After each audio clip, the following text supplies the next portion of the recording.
Alhamdulillahillazi ahyana ba'dama amatana wa ilaihil nusyur. Saya yakin dan percaya pasti panitia tidak menduga jamaah ini akan seramai ini.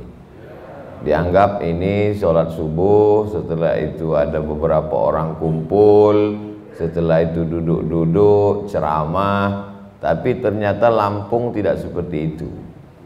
Lampung ini orang yang suka cinta kepada pengajian. Buktinya mana? Ya ini, informasinya tidak di-share saja seramai ini. Dan ini zaman dulu kita selalu pasang baleho, pasang banner banyak-banyak supaya jamaah ramai datang. Sekarang kita kalau buat pengajian, gimana supaya jamaah tidak datang? Jadi memang dunia ini terbalik-balik sudah Bapak Ibu. Dulu itu perempuan di mana-mana kalau pakai cadar itu pasti jadi bahan ejekan, diperhatikan, dipelototi. Sekarang siapa yang tidak pakai cadar malah itu yang diperhatikan. Oleh sebab itu maka kita jangan tertipu dengan dunia yang hari ini menjadi satu pedoman, boleh jadi besok menjadi sesuatu yang ditinggalkan. Karena dunia ini perubahannya luar biasa. Dulu kalau buat pengajian itu maka amat sangat diinginkan orang ramai, orang berdesak-desakan, orang berkumpul. Itulah foto yang diupload di FB, di Instagram untuk menunjukkan syiar ramai. Betul? Sekarang malah foto yang ustadz saja dengan tiang lah yang diupload untuk menunjukkan bahwa kami tidak ada mengumpulkan orang ramai sesuai protokol kesehatan. Maksud saya foto ramai-ramai ini jangan diupload.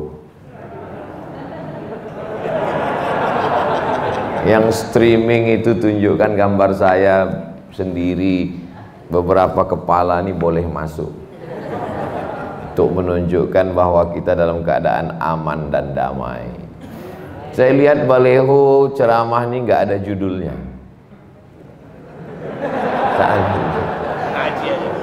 Artinya terserah Ustadz lah mau ngomong apa. Di situ ada gambar Ustadz Abdul Somad, di samping Ustadz Abdul Somad ada gambar Haji Dasril Sultan Bagindo.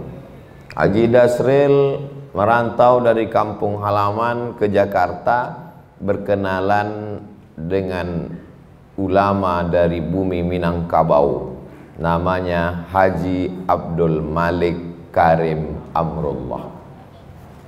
Orang Minang tidak punya kamar di rumahnya. Orang Minang tinggal di surau.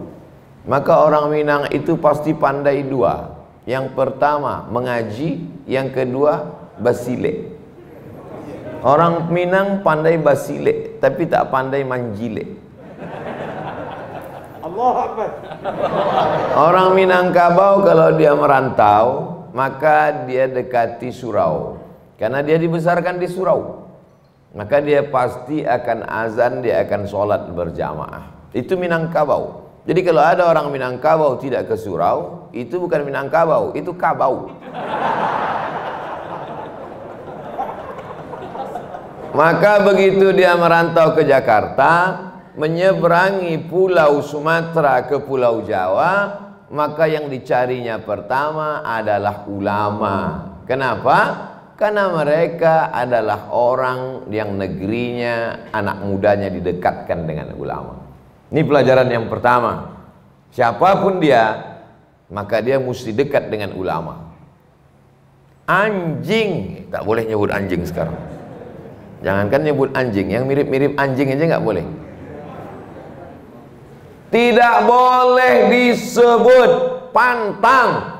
Tapi dalam Al-Quran, lebih spesifiknya lagi dalam surat Al-Kahfi, disebutkan tentang takut. Dalam satu ayat disebutkan 4 kali dalam surat Al-Kahfi. Kenapa? Padahal ini najis luar biasa. Bulunya aja najis. apalagi air liurnya.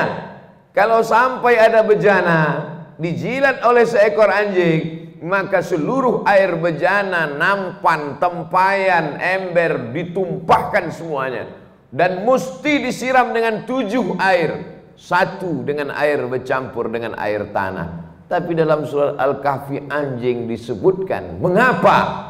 Karena dia dekat dengan orang soleh. Makanya di antara hewan-hewan, kambing, lembu, sapi disebut biasa surat Al-Baqarah tentang zakat. Tapi seekor anjing, wahyu tidak turun gara-gara anjing. Mana yang tidak turun itu? Surat Ad-Duha lama tidak turun, sampai akhirnya datang seorang perempuan namanya Khawlah. Dia masukkan batang sapu ke bawah tempat tidur, dia tarik seekor bangkai anak anjing, setelah dibuang barulah turun. Wadduha wal laili idza saja ma wadda'aka rabbuka wa ma qala. Tuhanmu tidak meninggalkanmu, Tuhanmu tidak membiarkanmu wahai Muhammad. Karena turun wahyu lama sekali. Apa kata istri Abu Lahab? Wadda'aka syaitanuk, setanmu sudah meninggalkanmu wahai Muhammad. Ma wadda'aka rabbuka wa ma qala. Tuhanmu tidak meninggalkanmu. Turun setelah sebulan. Mengapa turun wahyu lambat? Ketika Jibril datang, Nabi bertanya, Jibril, kenapa kau lama baru turun? Kata Jibril, kami tidak turun ke dalam rumah kalau di situ ada. Oleh sebab itu, walaupun dia najis, walaupun dia kotor, najisnya najis berat mughallazah, malaikat tidak turun. Tapi sesungguhnya kalau dia dekat dengan ulama, maka Allah menyebutkannya beberapa kali dalam Al-Quran. Pelajaran iktibar luar biasa. Kemanapun kita merantau, dimanapun kita pergi, mendekatlah dengan al-ulama warasatul anbiya. Itu makanya saya setiap ceramah kemana-mana pasti silaturahim ke buya, ke kiai, ke tuan guru, ke habib yang masih hidup maupun yang sudah meninggal. Kalau sudah meninggal saya ziarah ke makamnya. Ketika saya ceramah ke Pulau Sabang, dari Sabang sampai Merauke, ketika ziarah sampai ke Pulau Sabang, saya dibawa ziarah ke makam tua. Ternyata yang penyebar agama di Pulau Sabang itu dulu orang Minangkabau yang mau pergi haji. Karena Aceh itu disebut Serambi Mekah. Kenapa disebut Aceh itu Serambi Mekah? Karena sebelum ke Makkah, orang ke Aceh dulu. Di zaman Belanda, di Pulau Sabang itu ada asrama haji. Kami datang ke asrama haji itu, gedung bangunan tua. Di sinilah Ustadz Somad dulu jamaah haji datang berkumpul di sini. Lalu kemudian setelah mereka manasik pelatihan haji, semua kapal laut dari mulai Papua, Sulawesi, Kalimantan pasti melewati Pulau Sabang. Karena disitulah tempat berkumpulnya. Itulah maka disebut dengan Serambi Makkah. Karena orang sebelum masuk ke rumah lewat serambinya dulu. Kecuali maling lewat jendela. Nah, lalu kemudian ada seorang ulama ketika dia akan berangkat haji, dia menyebarkan agama Islam. Sebagian masyarakat sudah muslim, tapi dia mengajarkan bagaimana cara sholat, bagaimana cara puasa, bagaimana cara berzakat. Lalu kemudian terjadilah penyebaran agama Islam yang luar biasa. Lagi-lagi dalam kitab Ta'limul Muta'alim, Ta'limul Muta'alim, orang yang dekat dengan ulama, maka anak cucunya salah satunya pasti nanti dijadikan Allah salah seorang daripada ulama. Orang tua saya termasuk orang yang suka berkhidmah kepada ulama. Almarhumah emak saya, kalau ada tuan syekh, tuan guru, kiai, buya datang, itu pasti diundangnya ke rumah. Dulu ada seorang penceramah datang ke kampung kami, diundang datang ke rumah, silaturahim, Setelah itu baru diajak ngobrol, Ustadz ada punya sekolah? Ada. Bisa menerima anak kami mau sekolah di sana? Bisa. Langsung kelas 3 bisa Pak Ustadz? Berarti anaknya nakal. Kami tidak terima anak pindahan. Kami hanya terima anak yang masuk dari kelas 1, anak baru. Tolonglah Pak Ustadz. Enggak bisa. Akhirnya ditawar-tawar, bisa. Mana anaknya? Bawa sini. Dibawalah anaknya. Nama anaknya Abdul Somad. Karena saya sekolah kelas 1 lain, kelas 2 lain. Habis itu enggak sekolah, malas sekolah. Inilah ustadz yang menyelamatkan. Jadi saya diselamatkan oleh ustadz. Walaupun saya tak merasa saya ustadz. Saya tidak ustadz, saya profesor doktor. Ustadz itu bahasa Turki, profesor itu bahasa Inggris, artinya sama, podo. Makanya kalau ada orang Mesir, al-ustaz, ad-doktor, itu artinya profesor doktor. Cuman orang kita merendahkan yang tinggi jatuh ke bawah. Tempat kita ngajar ikro, ustaz. Jual obat kuat, ustaz. Tengoklah di koran-koran. Saya baca di koran-koran. Anda lemah, belilah minyak lintah dengan ustaz. Ustaz juga katanya. Dulu asalnya nama saya itu nggak ada pakai titel panjang-panjang, itu tak ada. Saya begitu pulang, jangan tulis panjang-panjang, tulis saja Abdul Somad, Ustadz Abdul Somad cukup. Saya bilang, asal muasalnya saya pakai LCMA itu gara-gara Ustadz dirusak namanya itu. Oleh sebab itu maka mendekatlah kepada para alim ulama, harum semerbak. Kalau dekat dengan tukang parfum, insya Allah dapat wanginya. Ustadz sudah mempraktekkan itu. Iya, kami dulu kalau musim haji pergi ke Makkah, dari Kairo naik bis 7 jam ke terusan Suez. Dari terusan Suez naik kapal laut, dipukul ombak, dihempas gelombang di Laut Merah. 2 hari 2 malam sampai ke Jeddah. Sampai ke Jeddah naik bis ke Makkah. Sampai di Makkah, jamaah haji gelandangan, tidak punya hotel, tak punya tempat tinggal. Tapi kami harum terus. Kenapa? Karena setiap mau ke masjid mampir dulu ke tempat tukang parfum. Semua orang tukang parfum tuh pasti dia kasih oles pakai wangi. Parfum yang mahal-mahal itu. Parfum itu yang paling mahal, dia kental seperti madu. Itu dari batang kayu namanya ud. Ud itu artinya kayu gaharu. Kayu gaharu itu besar, tapi yang di dalam itu hitam kecil berminyak. Itu disuling keluar minyaknya menetes. Satu botolnya saya tanya 20 juta. Kami tidak pernah beli, tapi wanginya kami dapat. Waktu mahasiswa dulu.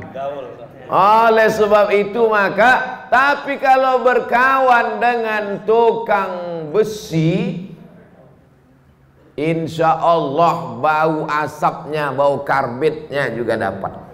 Oleh sebab itu diantara beruntung dan bertuahnya Tuan Haji Dasril Sultan Bagindo DSB adalah karena dekat dengan ulama. Beliau dekat dengan Buya Hamka. Beliau lebih beruntung, lebih bertuah, sempat berjumpa dengan Buya Hamka. Buya Hamka meninggal tahun 1980. 80. Saya baru umur, saya lahir 77. 83 baru umur 6 tahun. Tak sempat berjumpa. Beliau di Jakarta, tapi saya baca buku-buku beliau. Makanya dalam ceramah selalu saya kutip pendapat-pendapat Buya Hamka. Di dunia saya tak berjumpa, saya berharap bisa berjumpa beliau di surga Jannatul Firdaus.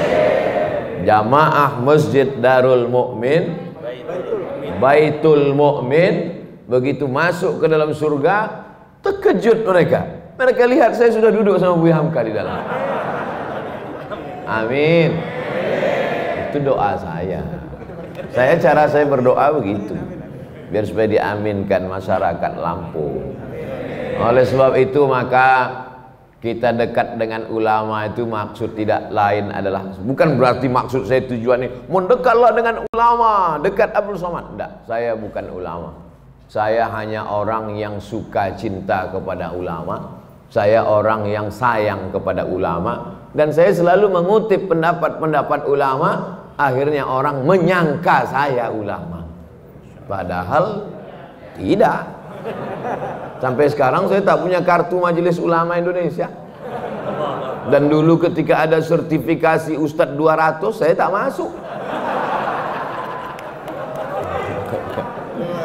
Oleh sebab itu maka kita selalu berdoa supaya anak-anak kita menjadi orang yang cinta pada ulama.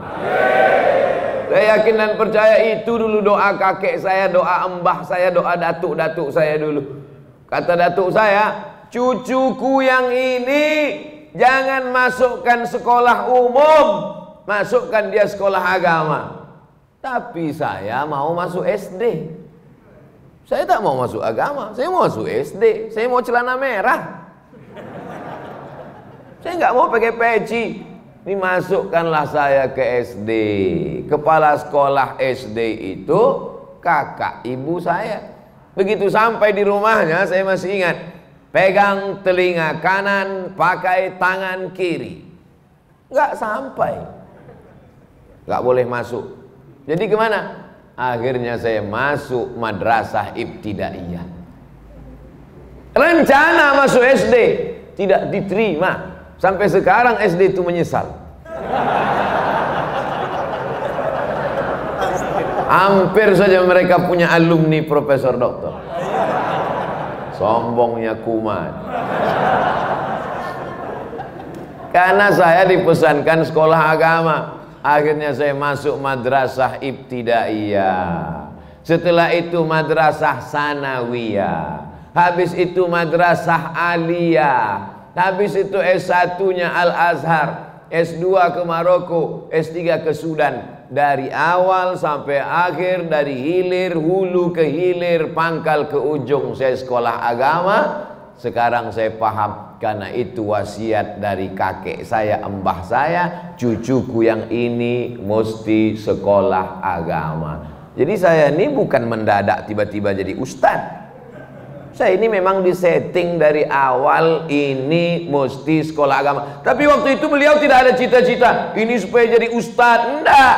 Beliau cita-citanya cuma supaya dia bisa menasehati orang kampung dan saudara-saudaranya, sepupu-sepupunya, supaya takut kepada Allah.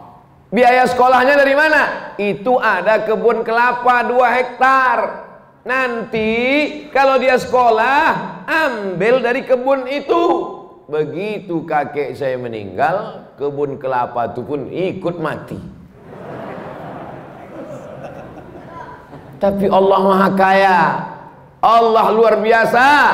Di situ saya melihat bagaimana niat baik dikabulkan Allah. Memang kebun kelapa itu tidak bisa membiayai sekolah saya, tapi S1 saya gratis dari Al-Azhar 4 tahun, sampai tiket pulang ke Riau ditanggung Al-Azhar. S2 gratis lagi ditanggung oleh Agence Marocaine Coopération Internationale, lembaga di bawah UNESCO. Gratis 2 tahun di Maroko, tamat selesai, ongkos cetak tesisnya diganti 3 bulan beasiswa, sampai selesai pulang 2006-2007. S3 3 kali saya mengajukan beasiswa ke Kementerian Agama, nggak dapat. Nggak tahu salahnya apa, dosanya apa. Tapi pintu rezeki tidak dari 1 pintu. Masuk saya ke WC di airport Cengkareng. Begitu keluar dari toilet, di samping toilet laki-laki bukan perempuan. Datang bapak-bapak dari samping toilet itu, Ustadz Somad ya. Waktu itu saya pakai masker. Saya waktu belum COVID pun saya sudah pakai masker, biar supaya orang nggak kenal. Ustadz Somad ya, kata dia. Ditembak 12 pas, ngaku lah saya. Iya, saya bilang. Sudah S3, jangan tanya-tanya. Dulu saya kalau ditanya S3 bangkit emosi saya. Jangan tanya-tanya S3. Ustadz Somad mesti S3. Ngapain atur-atur saya? Wajib S3. Ini kartu nama saya, biaya dari awal sampai akhir, sampai sidang, sampai ongkos saya yang nanggung katanya. Ini nomor telepon, telepon saya. Sejak itu sampai sekarang gak pernah saya telepon. Saya takut berutang budi, saya takut makan duit orang, tak pernah saya hubungi. Tapi Allah berikan rezeki, alhamdulillah lancar sampai akhirnya sidang 24 Desember tahun 2019. Artinya apa? Niat baik kakek-kakek dulu dikabulkan Allah Subhanahu wa ta'ala. Makanya Bapak Ibu sekalian, berniat baiklah. Cucuku yang ini sekolah agama, cucuku yang ini sekolah pesantren, yang ini masuk Islamic boarding school. Masalah nanti dia S1 mau jadi pilot, gak apa-apa. Dia mau jadi dokter spesialis, gak apa-apa. Yang penting pendidikan dasarnya ini TK Quran, SD Quran, SMP Quran, SMA Quran. Lahirlah generasi yang Qurani. Kita tidak bisa paksa anak kita jadi ustadz. Jangan paksa anak Bapak Ibu jadi ustadz. Tapi dia menolong agama ini nggak mesti lewat melalui ustadz. Jadi apapun dia, jadi tentara pun dia bisa menolong agama, betul? Jadi polisi pun dia bisa juga menolong agama. Tidak hanya semata-mata ustadz. Pelajaran yang pertama adalah dekat dengan ulama. Habis 15 menit. Tadi saya mulai jam 5.15, sekarang jam 5.30. Pelajaran yang kedua, apa itu? Ketika Tuan Haji Dasril, saya ingat, cuman pura-pura aja. Orang tulisannya ada kok. Ketika Tuan Haji Dasril Sultan Bagindo berjumpa sama Buya Hamka, apa kata Buya Hamka? Bukalah rumah makan. Karena ketika orang sampai di rumah makan, yang pertama kali dikasih air minum. Rumah makan Haji Dasril, orang kalau pertama dikasih air minum. Bukan macam rumah makan tempat lain, macam gurun Sahara, leher tak dikasih air minum. Kasih air minum. Orang kalau dikasih air minum pasti dia menyebut nama Allah, Bismillah. Setelah kasih air minum, kasih dia makan. Setelah dia makan, pasti dia ucapkan Alhamdulillah, mengalir pahalanya. Hidup simple, rezeki datang dari Allah. Lapangkan leher orang, penuhkan lambung orang, dia bayar alhamdulillah, tak dibayar na'udzubillah. Insya Allah rezeki melimpah ruah. Akhirnya dibukalah ini, muncullah begadang 5. Boleh tak begadang? Boleh kalau ada artinya. Begadang boleh saja kalau ada artinya. Kata Bang Roma. Yang nggak percaya terlalu. Banyak orang silap, orang salah, disangkanya rezeki itu punya dia, padahal rezeki itu punya Allah. Carilah dengan bismillah, tutuplah dengan alhamdulillah, maka rezeki melimpah ruah. Haji Dasril Sultan Bagindo contohnya. Mau percaya alhamdulillah, nggak percaya bukti sudah ada. Saudara yang dimuliakan Allah SWT, orang dulu cari rezeki itu simple, mudah. Bangun pagi, sholat subuh, ke surau, ke masjid, ke langgar, ke musola, pulang ke rumah, sarapan, pergi ke kebun. Habis itu ngelihat sawah, ngelihat kebun, kemudian sholat zuhur berjamaah. Habis itu menjelang asar pulang ke rumah. Tetap bisa dengan kumpul keluarga, tetangga, sahabat, jiran, kawan. Malamnya bisa wirid yasin, sorenya bisa datang, ada acara tahlilan bisa kumpul, silaturahim tersambung. meninggalnya husnul khotimah. Orang sekarang berangkat sebelum ayam berkokok. Ayam belum bangun, dia udah bangun. Pulangnya ayam sudah tidur, dia baru pulang. Tidak pernah jumpa tetangga, tidak pernah jumpa anak, tidak pernah jumpa kawan, tidak pernah silaturahim, semuanya online. Tapi penyakitnya offline. Pergi pagi, pulang petang, peras keringat, banting tulang, tunggang langgang, luntang lantung, sholat tinggal, puasa tinggal, silaturahim tidak, rezeki tak dapat, penyakit datang. Itu kan yang terjadi pada masyarakat sekarang. Ke masjid tak pernah, yang dicari rezeki, bolak-balik kemana-mana cari duit. Setelah duit dapat, bulat-bulat diserahkan ke dokter spesialis. Dapat duit satu koper, dimakan tak bisa. Mau makan nasi, diabetes. Mau makan gulai kambing, kolesterol. Apalagi sempat menikmati hidup? Tak sempat. Orang dulu hidup sederhana, rezeki luar biasa, barokah mengalir sampai mati, sempat pula membangun surau dan musola. Hari ini kita sedang belajar bagaimana mau maknai hidup. Berangkat pagi, kena macetnya 2 jam. Pulang sore, macetnya 3 jam. Sampai di rumah, sudah teler. Sholat, tinggal. Puasa diqadha di hari tua. Hari tua sudah kena mah akut usus dipotong. Apalagi nikmat hidup, tinggal sakaratul maut, mati. Tapi begitu hidup mengurut aturan ulama, bukalah rumah makan, kasih orang minum, kasih orang makan, rezeki melimpah ruah. Tapi kalau ada hutang 555 perak, yang 5 perak mesti dibayar.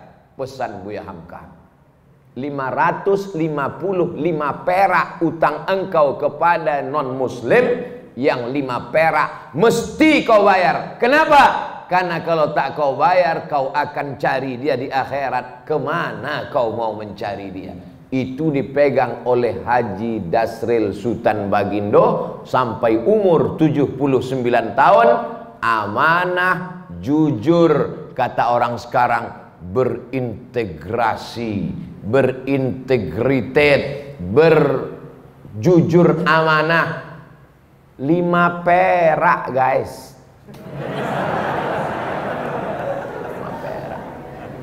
555 perak. Adik-adik sekarang yang muda-muda masih sempat nengok duit limper? Gak pernah. Yang senyum berarti udah tua. Saya masih sempat beli bonbon limper 5 perak, gambar burung. Duitnya itu tidak terlalu terang. Kalau duit 100 terang dia. Duit 5 perak. 5 perak kata Buya Hamka, kalau kau curang, maka nanti kau akan membawa kecurangan itu pada hari kiamat. Itu dipegang Haji Dasril sampai hari ini. Ustadz kok tahu? Saya kan sebelum ceramah saya cari bahan duluan. Saya ngobrol-ngobrol tuh maka saya kalau ketemu sama orang, banyak orang kalau ngobrol sama saya, Ustadz ternyata kalau di luar mimbar Ustadz pendiam ya. Ngapain saya ngobrol? Saya ngomongnya di pas ceramah aja. Pas nggak ceramah masa saya ceramah juga? Kalau ada orang ngomong saya dengar, oh perjalanan hidup yang luar biasa.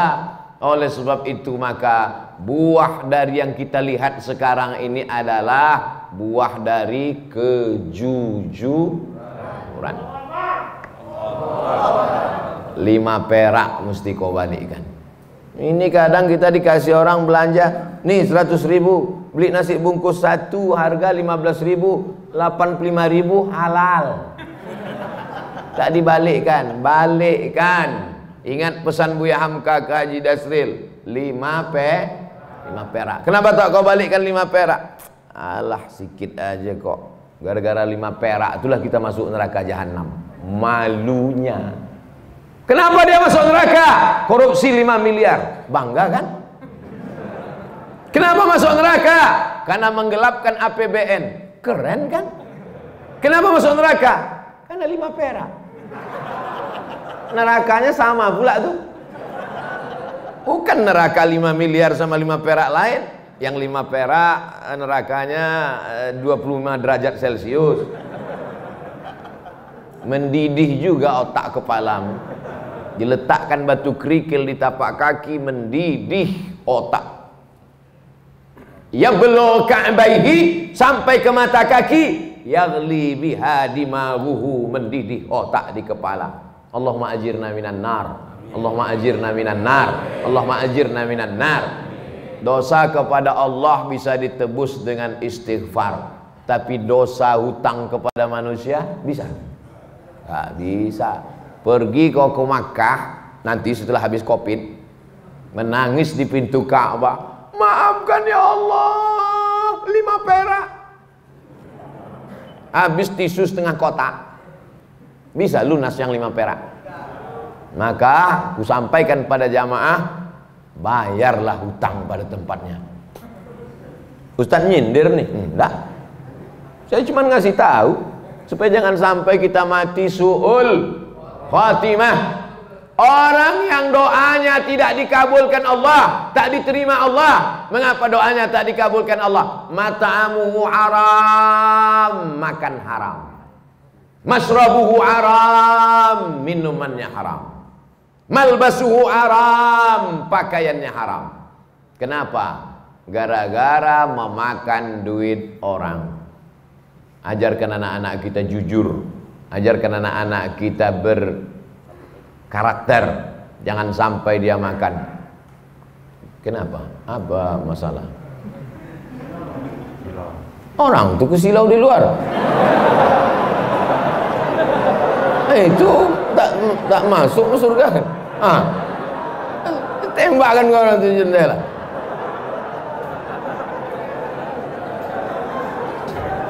Baru saya bilang jangan aniaya orang.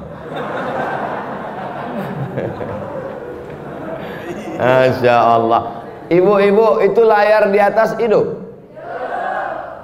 Kenapa tak ditonton layar itu? Ada layar 2 tak ditonton orang. Itu panitia tidak mau zolim, makanya dipasang layar. Di luar pakai ada layar mereka.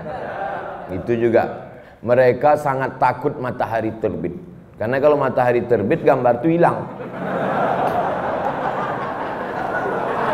Layar itu kan adanya kalau gelap kan, macam nonton layar tancap mereka tuh. Tapi insya Allah walaupun mereka di luar, mungkin mereka lebih dulu masuk surga dari kita. Mungkin. Man kharaja fi talabil ilmi, siapa yang keluar rumah untuk menuntut ilmu, fahuwa fi sabilillah, maka dia sama dengan orang berjihad fi sabilillah. Pelajaran yang kedua, apapun profesi kita, carilah profesi yang melapangkan kesulitan orang lain, yang mengenyangkan perut orang, yang melapangkan tenggorokan orang, yang memudahkan urusan orang, maka dimudahkan pula urusan hidupmu insya Allah. Ini sekarang orang ini otaknya sungsang. Kalau bisa dipersulit, kenapa dipermudah? Begitu kan prinsip orang sekarang? Dipersulit, dipersusah, diperpayah. Begitu orang minta, Pak bisa nggak dipermudah? Wani piro, bayar berapa? Dunia ini tak sampai setengah sayap nyamuk. Kau tangkap nyamuk, ambil sayapnya sebelah. Itulah dunia. Itulah yang kau kejar dengan cara haram. Bantai saja, hantam kerowo, sikut kiri, sikut kanan. Padahal yang dicari itu cuma setengah sayapnya. Dunia kau kejar, akhirat melayang. Akhirat yang kau cari, dunia datang bersimpuh di bawah tapak kaki. Kalau tak percaya, tanya sama Haji Dasril Sultan Baginda. Cemana dunia ini bisa datang ke tapak kakinya? Kejujuran, jangan makan duit orang walaupun 5 perak. 5 perak tak ada lagi Pak Ustaz. Terserahlah, payah kali ceramah ini sekarang. Siap kita didik anak-anak kita jujur. Saya dulu kalau pulang bawa mobil-mobilan main-main, ditanya, dapat di mana tadi? Di jalan, Mak. Punya siapa? Tak tahu entah punya siapa. Balikkan di mana tempat kau dapat tadi. Kalau tak balik, jangan pulang ke rumah. Mobil-mobilan kecil tuh menangislah, membalikkan di tepi jalan. Bukan nangis karena jauhnya, sayang ini mobil bagus sekali. Letakkan balik. Kalau tak kau balikkan, nanti mobil ini di akhirat akan sebesar mobil asli. Kau akan pikul di hadapan Allah Subhanahu wa ta'ala. Cuman saya waktu itu kan anak kecil, nggak paham. Kalau paham saya tanya, mana hadisnya? Mana dalilnya? Setelah kuliah ke Mesir, belajar hadis, belajar ayat Quran, ternyata ayatnya ada. Wa may yaghlul ya'ti bima ghalla yaumal qiyamah. Siapa yang curang, dia akan membawa kecurangannya hari kiamat. Masuk ke rumah makan, rendang ada, gulai ada, sup ada, ayam goreng ada. Tiba-tiba bagian bawah ayam goreng itu diambil sikit, yang rendang dicolek sikit. Yang jual nggak tahu, akan kau pikul seperempat ayam goreng hari akhirat. Kalau ada nanti di akhirat yang mikul mobil dinas plat merah, keren kan? Kalau ada nanti yang mikul APBD, APBN, keren kan? Tapi kalau yang mikul ayam goreng, malunya di akhirat. Mikul bakwan. Wa may yaghlul, siapa yang curang, ya'ti bima ghalla yaumal qiyamah, kau akan membawa kecuranganmu pada hari kiamat. Dosamu kepada Allah, salat sunat taubat 2 rakaat, beristighfar, selesai. Tapi dosa kepada manusia bisa. Berapa banyak orang bersalah kepada Haji Dasril, entah berapa goreng ayam, entah berapa rendang sudah diseludupkan orang. Pakai bungkus tisu masuk ke kantong. Rugikah dagangannya? Tumpurkah bisnisnya? Tidak. Siapa punya rezeki? Allah. Iyyaka na'budu wa iyyaka nasta'in. Selesai 2 masalah. Masuk masalah yang ketiga. Apa yang dicari dengan bisnis-bisnis ini? Buka rumah makan 1, berhasil. Buka begadang 2, berhasil. Buka begadang 3, berhasil. Buka nggak bisa tidur malam, berhasil. Begadang itu kan tak bisa tidur malam. Yang dicari ini sebenarnya apa? Dunia ini kalau dikejar macam menelan air garam. Makin ditelan makin haus, makin ditelan makin terbakar. Lau kana libni Adam wadiyan min zahab, seandainya manusia itu punya satu lembah dari emas, ada gunung, ada bukit, ada emas, apakah dia akan berkata cukup 1? Pasti dia akan minta tambah. Tapi beda dengan yang satu hamba Allah ini, dibuka usaha ini banyak untuk bangun masjid. Dibuka usaha ini banyak. Ustadz Abdul Somad, ini ada tanah 2,5 hektar, sudah dibangun kelasnya lebih 30, sudah dibangun kantornya, musola masjidnya, 60-70% siap. Ambillah Ustadz Somad. Ustadz Somad takut. Nanti kalau Ustadz Somad ambil ini, berarti mesti tinggal di sini, harus buka cabang di sini. Haji, saya kemari dalam setahun cuma 3 kali saja. Karena saya ada tim 14 dari Sabang sampai Papua, Brunei Darussalam, Sarawak, Malaysia, dan dunia ini semuanya. Sebenarnya saya mau ngasih tahu ini bukan Ustadz kaleng-kaleng itu. Jadi saya sudah bagi 14 tim ini. Berarti saya gilir setiap 4 bulan sekali saya datang. ke Medan 4 bulan sekali, ke Kepulauan Riau 4 bulan sekali, ke Sulawesi Makassar 4 bulan sekali. Setahun berarti 3 kali. Begitu juga ke Lampung. Nanti kalau ku terima ini haji yang 2 hektar ini, ku bilang aku ambil, tiba-tiba aku tidak datang, kalian sumpah mati tegak aku nanti. Buat saja namaku di situ penasehat. Supaya apa? Supaya jangan dibilang orang, siapa itu? Itu Ustaz Somad yang penipu itu. Sudah diambilnya 2,5 hektar sama kelas-kelasnya, sudah diwakafkan untuk dia, tiba-tiba tak datang dia, disuruhnya pula orang lain datang. Jangan masukkan saya ke yayasan. Yayasan itu ada 5. Ada pembina, ada pengawas, ada ketua, ada sekretaris, ada bendahara. Jangan masuk saya ke dalam struktural. Penasehat Profesor Dr. Abdul Somad LC MA PhD Datuk Sri Ulama Setia Negara Kai Jaga Mangku Nilaga. Panjang cerita. Nanti kalau aku datang kemari setiap 4 bulan, kumpulkan guru-guru ini, kumpulkan orang yayasan ini, baru kita nasihati mereka.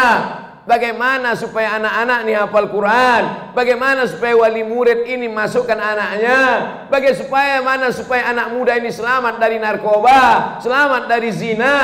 Maka kita nanti berkawan di dunia, bertetangga kita di surga insyaallah. Karena kalau sampai ku ambil 2 hektar ini harganya 1 meter berjuta bermiliar, datang jahat otakku nanti, datang khianatku nanti. Aku ingin jangan sampai kita rusak hubungan gara-gara harta dan materi. Buatlah yayasan, masukkan dia dalam wakaf. Karena kalau sudah dibuat yayasan, la yuhabu, tak bisa dihibahkan ke orang lain, wala yurasu, tak bisa diwariskan, wala yuba'u, tak bisa dijual belikan, kekal abadi sampai hari kiamat, mengalir pahalanya ke makam kita haji. Nanti anak-anak itu akan baca Quran haji. Anak-anak itu malam nanti akan tahajud di masjid itu. Pagi-pagi mereka akan belajar, maka pahalanya mengalir ke makam kita haji. Itulah yang mau kita cari di dunia ini. Lapang makamku, terang kuburku, lapang pula makammu. Adapun makam jamaah ini kita belum tahu. Kalau makam kami dah selesai, makam jamaah uruslah masing-masing. Masa kami juga yang ngurus makam? Jadi banyak orang sekarang yang dipersiapkannya rumah menjelang pensiun. Alhamdulillah Pak Ustadz, saya pensiun 2 bulan lagi, tapi 100 pintu kos-kosan sudah siap. Mohon Ustadz nanti tanda tangan prasastinya ya. Padahal niatnya dalam hati mau manas-manasi saya aja. Disangkanya saya tergoda. Wih, saya tidak tergoda dengan itu. Karena belum tentu kita sampai pensiun malaikat maut datang. Tapi ketika yang dibangun masjid, yang diwakafkan pesantren tahfiz Quran, itulah yang membuat saya cemburu luar biasa. La hasada illa fisnataini, tak boleh cemburu hasad kecuali pada 2 perkara. Yang pertama, rajulun atahullahu malan, ada orang yang dikasih Allah harta, dipakainya harta itu pagi, siang dan malam untuk menolong agama Allah. Itulah yang mesti kita cemburu. Adapun orang yang jadi pejabat tinggi paling lama 2 periode, itu pun kalau tak datang KPK. Adapun orang kaya karena mengejar dunia, tak perlu kita cemburu, karena rumahnya tinggal, mobilnya tinggal. Tapi kalau orang bangun masjid, masjidnya tinggal, pahalanya mengalir. Ustaz Somad, itu ada orang kaya Pak Ustaz, kondominiumnya 100 lantai ke atas, 100 lantai pula ke bawah. Di lantai bawah tuh Pak Ustadz, air semua, macam tinggal di akuarium Pak Ustadz. Saya tidak terpukau, saya tak cemburu sedikit pun, karena yang 200 lantai itu kalau dia mati tinggal. Tapi kalau dia bangun 2 hektar dengan 30 sekian kelas, dengan surau langgar musola, dengan penghafal Quran, Anak hafal Quran 1 hari ngulang hafalan 2 juz, 1 bulan hatam 2 kali, setahun hatam 24 kali. Anak yatim diberikan gratis. Itulah yang kita cemburu karena kita belum bisa melakukan itu. Betul? Tapi Abdul Somad dimuliakan, dibuat penasehat. Abdul Somad selesai, dapat saya amal jariahnya. Tapi belum tentu pasti juga lagi. Ini masih dalam tahap penjajakan. Saudaraku yang dimuliakan Allah Subhanahu wa taala, wa ta'awanu 'alal birri wat taqwa. Tolong menolonglah kamu dalam kebaikan. Ini pelajaran untuk anak-anak muda. Cita-cita kalian mesti tinggi macam cita-cita Haji Dasril Sultan Bagindo. Ini sekarang anak muda nih, gimana rencananya ke depan? Ya udah mau siap S1 Pak Ustadz. Habis ini kau mau jadi apa? Ya mau ikut tes PNS lah Pak Ustadz. Kau PNS mana bisa bangun masjid? Gaji 2,5 juta sebulan. Semua kredit. Bangun rumah 3M, 3 kali minjam. Gimana kau mau bangun masjid? Sementara laut di Lampung luas. Kolam-kolam ikan entrepreneur bisa. Jadilah anak muda entrepreneurship sehingga nanti kau bisa bangun sekolah tahfiz gratis. Cita-citanya mesti begitu. Buka usaha berhasil, buka satu lagi usaha berhasil, buka lagi satu usaha berhasil. Kemarin kami di Pringsewu itu juga meresmikan pesantren anak muda entrepreneur, lahir tahun 80. Baru berapa tahun umurnya? Baru 40 tahun. Entrepreneur. Jadi kalau cerita entrepreneur, usahawan, bisnismen, Lampung ini tempatnya. Saya sudah ketemu orangnya. Ini makhluk-makhluk yang unik, ini mesti dibudidayakan. Ini makhluk-makhluk yang hampir langka ini. Mereka ini satu spesies dengan dinosaurus. Mudah-mudahan ilmu-ilmu mereka ini menular ke anak-anak muda di Lampung.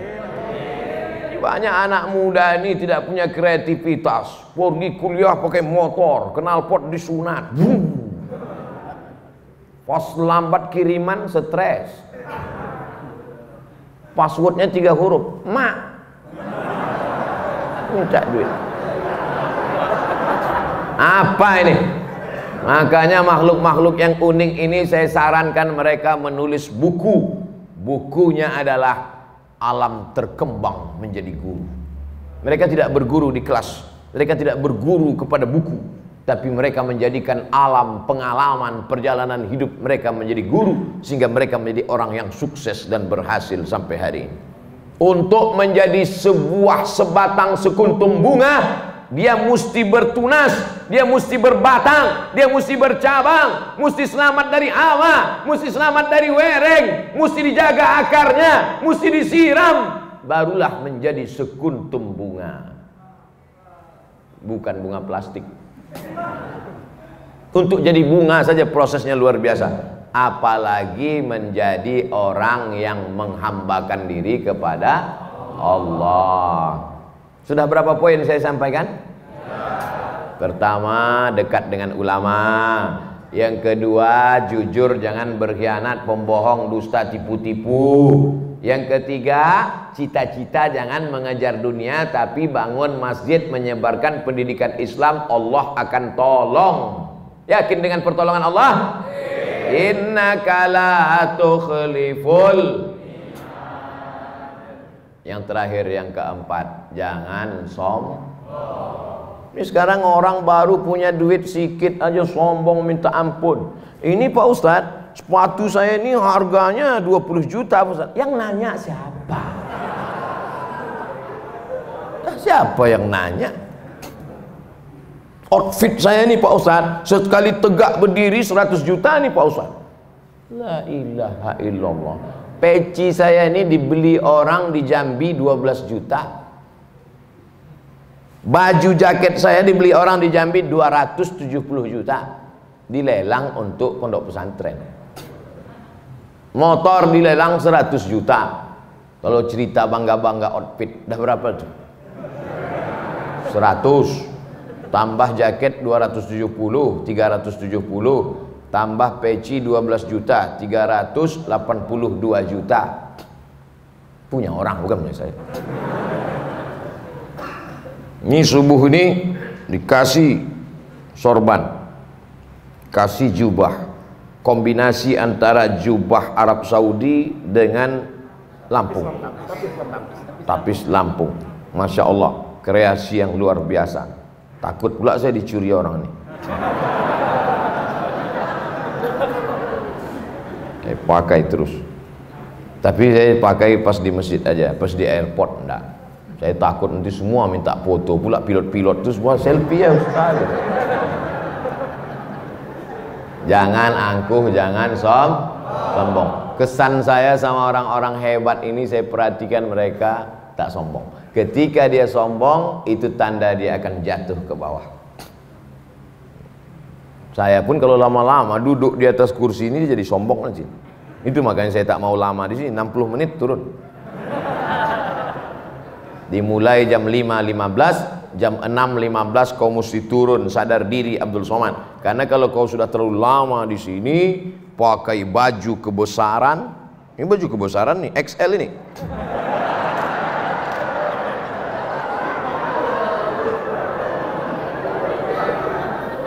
Pakai baju kebesaran, dikasih mikrofon, suara menggelegar, duduk di atas, semua orang di bawah, lama-lama merasa jadi Fir'aun. Oleh sebab itu, setiap 60 menit kau turun ke bawah, balik ke asal, bahwa kau bukan apa-apa dan bukan siapa-siapa. Tu'izzu man tasha, Allah menaikkan siapa yang dia kehendaki. Wa tudhillu man tasha, Allah menurunkan siapa yang dia kehendaki. Ada yang rendah hati turun ke bawah dinaikkan Allah, ada yang naik ke atas hampir ke awan akan diturunkan Allah. Percaya tak percaya, mereka yang di atas ini pasti akan turun untuk sarapan pagi. Betul? Masya Allah, tabarakallah. Masjid mengajarkan kita tentang tawaduk, rendah hati. Siapapun orangnya, kalau sudah sampai masuk ke masjid ini, dia mesti menempelkan keningnya ke lantai, ke tempat bawah tapak kaki. Adakah yang lebih rendah dari tapak kaki? Lantai ini lebih bawah tapak kaki. Mana ada orang melangkah di atas tapak kaki? Lantai ini ditempelkan kening ke lantai. Mentang-mentang Haji Dasril yang bangun masjid, tiba-tiba pas sujud, Haji Dasril enggak sujud ke lantai. Kalian aja, aku yang punya masjid sujudnya ke tiang. Gak bisa. Semuanya menempelkan kening ke lantai. Dan ketika kening menempel ke lantai, saat itu kau rendahkan dirimu dan kau katakan Subhana Rabbiyal. Kalau kau menyelamatkan dirimu dari angkuh dan sombong, Allah akan menyelamatkanmu. Ada orang yang lapar, selamat. Ada orang yang haus, selamat. Ada suami-suami yang datang urusan dari Jakarta mau bisnis ke Lampung, selamat atau tidak? Selamat. Aa tinggal di mana sekarang? Di hotel. Hotel apa? Hotel Syariah Nusantara. Tenang istrinya kan? Karena dia tahu hotel syariah tertulis di belakang pintu, yang tidak bawa surat nikah tidak dibenarkan masuk. Gimana sekarang? Hotel syariah. Habis itu dia pergi ke konvensional.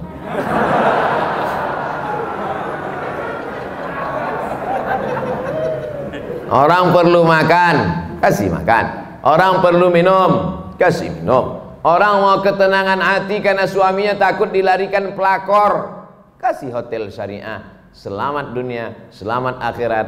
Rendahkan diri di hadapan Allah. Disitulah akan turun rahmat-rahmat Allah subhanahu wa ta'ala. Fid dunya hasanah. Otomatis itu Pak, otomatis tuh Bu. Kalau sudah fid dunya hasanah, insya Allah fil akhirati hasanah. Fid dunya morat marid, fil akhirah neraka jahannam. Oh, kesian. Dunia tak dapat, akhirat melayang. Paling tidak kita ini mau dapat akhirat, mendapat jadilah. Tapi kalau bisa dunia ini pun dapat juga. Insya Allah yang hadir di majelis ini dunianya dapat, akhiratnya dapat. Berkah itu paling banyak diturunkan Allah waktu pagi. Siapa yang paling awal bangun paginya, dia yang paling banyak dapat berkahnya. Jangan sampai rezeki dipatok. Orang sekarang rezekinya dipatok ayam, dilarikan kucing, diterkam harimau, digigit kopit. Habis bangun jam 11 siang. Malam apa kerja? Nonton bola. Kejar sana, kejar sini, kejar sana, kejar sini. Udah dapat, kasih orang lain. Gol. Bola itu bagus untuk kesehatan. Tapi habis waktu karena itu. Zaman dulu orang main bola berkeringat. Sekarang main bola tak berkeringat. Game online. Berjudi pula itu. Duit habis.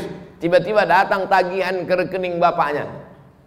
Bapak sudah kena denda 40 juta. Mana ada saya main judi? Anak bapak main handphone bapak. Banyak kejadian tuh kan? Ustadz mengalami? Tidak, jamaah curhat. Oleh sebab itu kita jaga. Duit-duit haram itu ada aja caranya keluar. Dengan cara jantung koroner, dengan cara otak sakit, dengan cara demam, dengan cara macam-macam.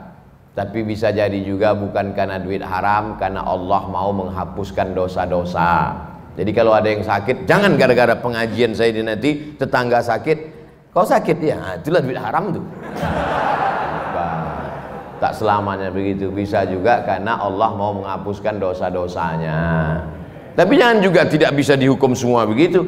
Kau kenapa sakit? Nah, itulah banyak dosa kau dulu kan? Tidak selamanya begitu. Bisa jadi juga karena Allah ingin mengangkat derajatnya. 3 kalau kita kena ujian. Pertama, hapus dosa. Kedua, diangkat derajat. Yang ketiga, sebetulnya nama kita sudah masuk dalam list VVIP di surga. Cuman pas dicek amalnya kurang. Cek. Ada nama dia ya Allah di VVIP. Amalnya gimana? Kurang. Uji dia dengan penyakit. Ketika dia sabar, ditempatkanlah dia. Makanya kalau nanti menjenguk orang sakit, berikan motivasi itu. Kau sebetulnya udah masuk surga. Cuman amal kau kurang. Itu maka kau dibuat sakit. Maka kau sabar-sabar aja di sini. Begitu. Ini kadang orang ini jenguk orang sakit, makin sakit orang gara-gara. Aku tengok dari tanda-tanda kau ini nampaknya tak sampai 2 Jumat lagi gul. Matilah dia langsung. Hidup ini singkat brother. Hidup ini singkat saudaraku. Tapi efek yang akan kita terima nanti di akhirat, khalidina fiha abada. Berapa pelajaran yang bisa diambil subuh ini? 4. Ingat itu. Siapa tadi yang ceramah? Ustaz Abdul Somad. Berapa yang disampaikannya? 4. Apa saja yang 4 itu? 4 yang saya sampaikan ini tidak ada hubungan dengan calon kepala daerah dimanapun. Ini sekarang saya ceramah ini ngeri pakai angka-angka ini sekarang. Takut saya menunjukkan pakai tangan sekarang. Dimana-mana kalau dulu saya ceramah, Allahu Akbar. Oh, sekarang dah. Ini Allahu Akbar. Allahu Akbar. Takut tangan dipakai orang. Berapa foto saya sudah dipakai di mana-mana. Cobloslah nomor sekian, lihat gambar Ustaz Abu Somad. Ini pun penipu-penipu semua. Belum duduk aja udah nipu, apalagi duduk nanti. Kita doakan mudah-mudahan kita mendapatkan pemimpin yang adil dan aman. Ala hazihin niyah al-Fatihah. A'udzubillahi minasyaitonir rajim.